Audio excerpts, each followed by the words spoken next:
तो लीजिए प्यारे विद्यार्थियों, हमारे पास में आ चुका है आपका राजस्थान अर्धवार्षिक परीक्षा कक्षा 9वीं का सामाजिक विज्ञान विषय का एकदम असली वाला क्वेश्चन पेपर और इसका पूरा सॉल्यूशन। जी हाँ प्यारे विद्यार्थियों, आज मैं यहाँ पर आपको 20 दिसंबर को होने वाला कक्षा 9वीं का सामाजिक विज्ञान विषय का पूरा क्वेश्चन पेपर विद सॉल्यूशन के साथ में बताने वाला हूँ। अगर यहाँ से आप सभी ने इस वीडियो को पूरा का पूरा देख लिया ना, तो पूरा आप लोग परीक्षा में टॉप करने वाले हो। पूरा का पूरा आपका A to Z question paper परीक्षा में इसी प्रकार का पूछा जाएगा, जैसा कि आपको मैं यहाँ से बताऊँगा। अब चलो जल्दी से हम आगे बढ़ते हैं, समझते हैं कि राजस्थान अर्धवार्षिक परीक्षा कक्षा 9वीं का सामाजिक विज्ञान विषय का क्वेश्चन पेपर आपसे परीक्षा में किस प्रकार से पूछा गया है और आप सब लोगों को अपने इस पेपर का सॉल्यूशन कैसे पूरा कंप्लीट कर लेना चाहिए। टोटली प्यारे विद्यार्थियों A to Z पूरा का पूरा फुल सॉल्यूशन आज मैं यहाँ पर आपको देने वाला हूँ। तो चलो जल्दी से हम आगे बढ़ते हैं, समझते हैं आपके राजस्थान अर्धवार्षिक परीक्षा कक्षा 9वीं के सामाजिक विज्ञान विषय के पूरे पेपर को और इसके पूरे सॉल्यूशन को।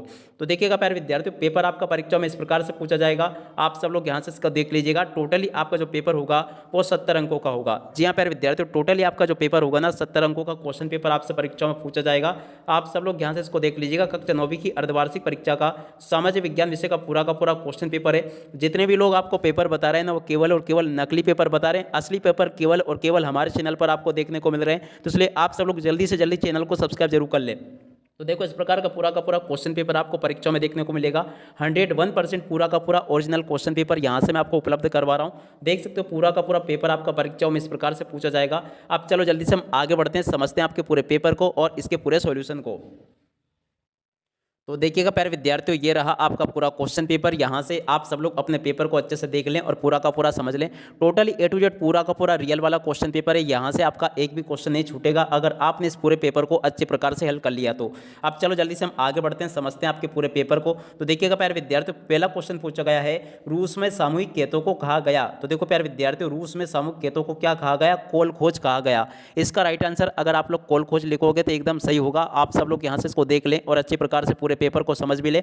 अब इसके बाद में चलो अगले क्वेश्चन को देखते हैं। आधुनिक समाजवाद का जनक। तो देखो प्यारे विद्यार्थियों, आधुनिक समाजवाद का जनक कौन है? कार्ल मार्क्स इसका राइट आंसर आ जाएगा। यहां से आप सब लोग इस क्वेश्चन के आंसर को नोट कर ले और पूरा का पूरा इसको समझ लें। अब चलो इसके बाद में अगला क्वेश्चन पढ़ते हैं। गद्दी किस प्रदेश का चरवाहा समुदाय है? जी हाँ प्यारे विद्यार्थियों, आपको यहां से बताना है कि गद्दी जो समुदाय है ना, किस प्रदेश का चरवाहा समुदाय है। तो देखो प्यारे विद्यार्थियों, इसका राइट आंसर आपका आ जाएगा हिमाचल। तो यहाँ से आपको हिमाचल लिख लेना है। आप सब लोगों को यहाँ तक के सभी क्वेश्चन और उन क्वेश्चन के आंसर अच्छे से समझ में आ गए होंगे। अब चलो इसके बाद में हम आगे बढ़ते हैं, आगे के सभी क्वेश्चन और उन क्वेश्चन के आंसर को देखते हैं। तो देखो प्यारे विद्यार्थियों, अगला क्वेश्चन यहाँ पर लिखा प्रश्न नंबर 4, आर्थिक महामंदी की शुरुआत कब हुई थी? तो देखो प्यारे विद्यार्थियों, आर्थिक महामंदी की शुरुआत 1929 में हुई थी। इसका राइट आंसर यह आ जाएगा। और इसके बाद में देखो प्यारे विद्यार्थियों, प्रश्न नंबर 5 को पढ़ते हैं। प्रश्न नंबर 5 कहता है, भारत का क्षेत्रफल विश्व के कुल क्षेत्रफल का कितना है? तो देखो प्यारे विद्यार्थियों, भारत का जो क्षेत्रफल है ना, विश्व के कुल क्षेत्रफल का 2.4% है। तो इसका राइट आंसर क्या आ जाएगा? 12 नंबर का इसका राइट आंसर होगा। यहाँ तक के सभी क्वेश्चन मैंने आपको बता दिए। और उसके बाद में देखो प्रश्न नंबर 6 को पढ़ते हैं। किस राज्य की सीमा पाकिस्तान से नहीं मिलती है? तो देखिएगा प्यारे विद्यार्थियों, पंजाब तो पाकिस्तान के से सीमा इसकी मिलती है, राजस्थान की भी सीमा मिलती है, गुजरात की मिलती है, मगर महाराष्ट्र की नहीं मिलती है। तो देखो प्यारे विद्यार्थियों, प्रश्न नंबर 6 का उत्तर क्या आ जाएगा आपका? महाराष्ट्र इसका राइट आंसर आ जाएगा। देख सकते हो प्यारे विद्यार्थियों, प्रश्न नंबर 6 से लेकर यहाँ तक के सभी क्वेश्चन और उन क्वेश्चन के आंसर मैंने आपको बता दिए हैं।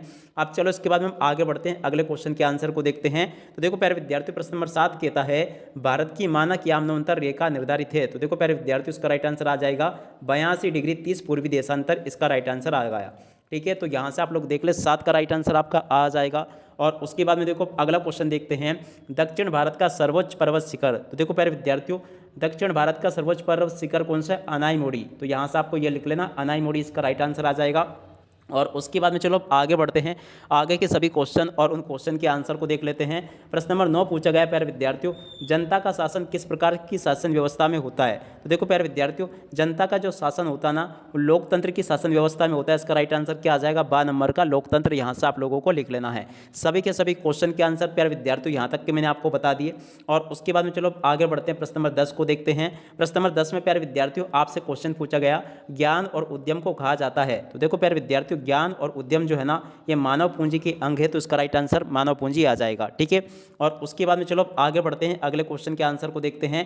तो देखिएगा प्यारे विद्यार्थियों, प्रश्न नंबर अगला जो होगा ना, इसमें आपसे रिक्त स्थानों की पूर्ति पूछी जाएगी। तो आप सब लोग यहाँ से रिक्त स्थानों की पूर्ति को अच्छे से देख लें और पूरा का पूरा समझ लें।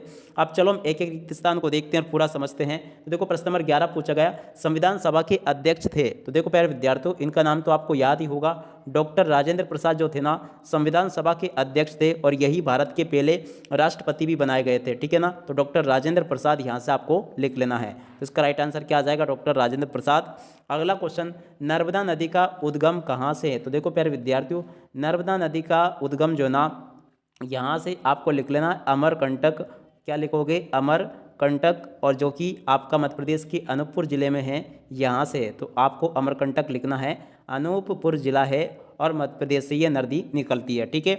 और अगला क्वेश्चन पढ़ते हैं, विश्व की सर्वाधिक वर्षा वाला स्थान कौन सा है। तो देखो प्यारे विद्यार्थियों, विश्व की सर्वाधिक वर्षा वाला स्थान मौसिनराम है। तो यहाँ से आपको क्या लिखना है, मौसिनराम, यहाँ से आपको लिख लेना है। मौसिनराम और चेरापूंजी में सबसे ज़्यादा बरसात होती है, तो इसका राइट आंसर ये आ जाएगा। और उसके बाद में चलो अब आगे बढ़ते हैं, अगला क्वेश्चन देखते हैं। प्रश्न नंबर 14 लिखा है, उत्तरी मैदान के पुरानी जालोड़ को कहते हैं। तो देखो प्यारे विद्यार्थियों, पुरानी जालोड़ मिट्टी को क्या कहा जाता है। तो देखो प्यारे विद्यार्थियों, इसको कहा जाता है बांगर। कैसी भूमि, बांगर भूमि इसको कहते हैं। पुरानी जालोड़ को बांगर कहते हैं, नई वाली जालोड़ को खादर कहते हैं। इस प्रकार से आप सब लोगों को यहाँ तक के सभी क्वेश्चन के आंसर कंप्लीट कर लेने हैं। यहाँ तक के सभी क्वेश्चन और उन क्वेश्चन के आंसर प्यारे विद्यार्थियों मैंने आपको बता दिए। प्रश्न नंबर 15 को देखते हैं, जिसमें कि आपसे क्या पूछा गया, एक स्थलीय भाग जो तीनों ओर से समुद्र से घिरा हो उसे कहते हैं। तो देखिएगा प्यारे विद्यार्थियों, एक स्थलीय भाग जो कि तीनों ओर से समुद्र से घिरा होता है उसे हम क्या कहते हैं। तो देखो प्यारे विद्यार्थियों, इसको कहा जाता है प्रायद्वीप। क्या कहते हैं इसको, प्रायद्वीप, ठीक है ना। इस प्रकार से आप सब लोग इसको देख लें और पूरा का पूरा समझ लें। अगला क्वेश्चन, भारत में अधिकतर प्रवास शहर से शहरी क्षेत्रों में होता है। तो देखो कहाँ से आते हैं लोग, गाँव में जब लोगों को काम नहीं मिल पाता है तो शहरों में आके बस जाते हैं। तो क्या हो जाएगा इसमें, गाँव से शहरों की ओर आते हैं, ठीक है ना। इसका राइट आंसर ये होगा, स्वास्थ्य एवं पर्यटन क्षेत्रक में शामिल होता है। तो देखो प्यारे विद्यार्थियों, स्वास्थ्य और पर्यटन जो होता है ना, ये सेवा क्षेत्रक में शामिल होता है। किसमें, सेवा क्षेत्रक, ठीक है ना। तो यहाँ पर आपको सेवा लिखना था। और उसके बाद में चलो अगला क्वेश्चन पढ़ते हैं, विश्व का सबसे बड़ा नदी द्वीप कौन सा है। तो देखो प्यारे विद्यार्थियों, विश्व का सबसे बड़ा नदी द्वीप का नाम क्या, माजुली द्वीप है। कौन सा, यहाँ से आपको लिख लेना माजुली द्वीप, इसका राइट आंसर आ जाएगा। तो देखो प्यारे विद्यार्थियों, यहाँ तक के सभी क्वेश्चन और उन क्वेश्चन के आंसर मैंने आपको बता दिए हैं। उम्मीद करता हूँ कि पूरा का पूरा पेपर आपको यहाँ तक अच्छे से समझ में आ गया होगा।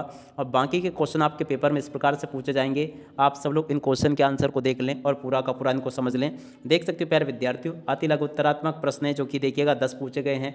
और इसके बाद में देखो अब आगे बढ़ते हैं, इनमें से कोई भी 10 आपको हल करने होंगे। और लघु उत्तरात्मक अगर प्रश्नों की बात करें ना, तो कोई भी आपको इनमें से 6 हल करने होंगे। और उसके बाद में चलो आगे बढ़ते हैं। तो देखो आगे आपके पेपर में इस प्रकार से क्वेश्चन पूछे गए हैं, इन क्वेश्चन को भी आप लोग देख लीजिएगा। बाकी के क्वेश्चन आपके पेपर में परीक्षाओं में इस प्रकार से पूछे जाएंगे, आप सब लोग इन क्वेश्चन के आंसर को देख लें और पूरा का पूरा पेपर भी समझ लें। A to Z क्वेश्चन प्यारे विद्यार्थियों आपसे परीक्षाओं में इसी प्रकार से पूछे जाएंगे, जिस प्रकार से कि मैंने यहाँ से आपको बताए हैं। देखिएगा प्यारे विद्यार्थियों, पूरा का पूरा पेपर मैंने आपको यहाँ से बता दिया है। अब इसी के साथ में इस वीडियो को यहीं पर पूरा करते हैं। नमस्कार, जय हिंद, जय भारत।